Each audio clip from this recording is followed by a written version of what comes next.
Attention spans are shrinking, but Instagram and TikTok at the same time continue to making their videos longer. Is this a paradox? Stay with me and I will share you my perspective. And the real answer will be much more interesting than the contradiction. Hello everyone, my name is Alex. I am the CEO and co-founder of Hypoditor, the world-renowned AI-driven all-in-one influencer marketing platform. I won't break down to you what's really going on because taken separately, those things looks like they contradict each other, but together they actually give you a pretty clear picture of how content work on these platforms right now. So first, let's start with the attention span side. The average human attention span is now 8.25 seconds, down from 9.2 seconds back in 2022. And on mobile, users spent around 1.7 seconds, less than 2 seconds, looking at the piece of the content before deciding to keep watching or scroll it. 1.7 seconds. That's basically nothing. On TikTok, videos under 15 seconds get finished by 80% of viewers, but on Instagram Reels, only about 1 in 3 people is still watching by the 10 seconds mark. So the drop-off is real and it's fast.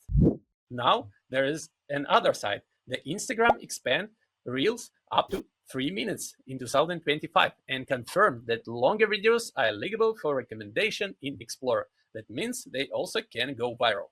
And TikTok's own data shows that the videos over 1 minute actually get better watch time and stronger distribution than the shorter clips. So on one hand, people are making up their minds in under 2 seconds. On the other hand, platforms are actively pushing content to be longer.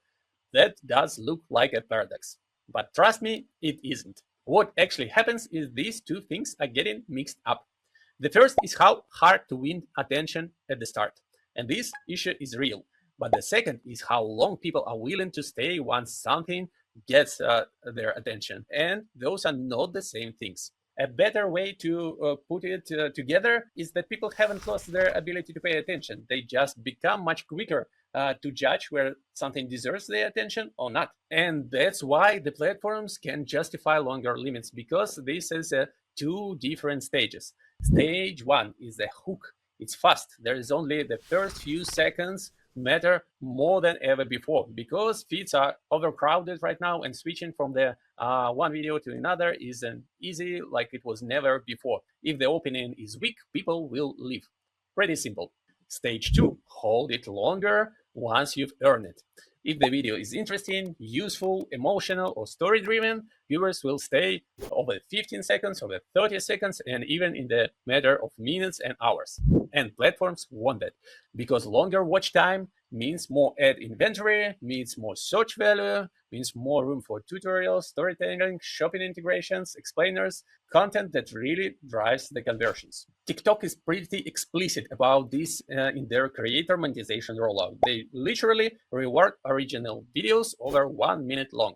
So the pattern isn't shorter attention span, but longer videos anyways. It's more like it's much harder to get the attention, but deeper attention is still there once you pass the bar. That's why long podcasts, long YouTube videos, even live streaming that is there for hours and hours are still working. People do not reject length by default. They reject slow value delivery. And still a higher limit, and the platform pushing it does mean that every video should be longer by default. It gives creators a flexibility. In practice, you can find your own winning formula, like shorter entry, stronger hook, and optional longer payoff. So what does this all mean for brands? If you're a brand and you're trying to build your influencer marketing strategy, the practical takeaway for you is this: who quality is now a real selection criteria. And when people look for proper influencer, you need to find those who have mastered this skill and can stop people when they're scrolling and glue them to their video. These influencers are already tested, adjusted, and figured out what are working for their specific audience. And unfortunately, that is not something you can see on the followers count or any other surface metrics.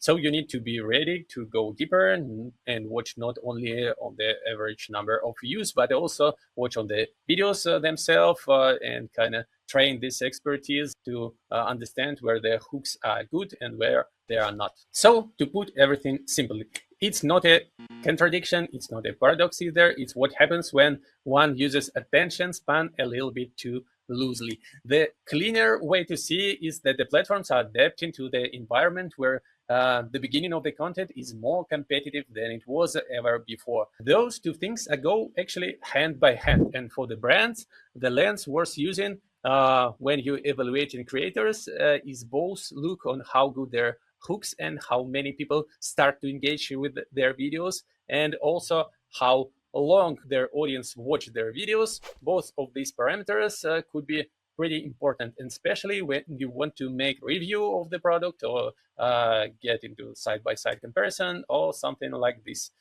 So let's live in the real 2026 world and pay attention both to the hooks and the first seconds and to the longer, meaningful videos interesting to the audience. And if you find this video interesting and get some takeaways for you, please do not forget to push the thumbs up, subscribe on my channel, and push the bell button so you will get notified on my next videos, and we will see you there. And meanwhile, I have another interesting video on my channel. Please go check it, and we'll see you in a new one. Thank you for your attention. See you. Bye.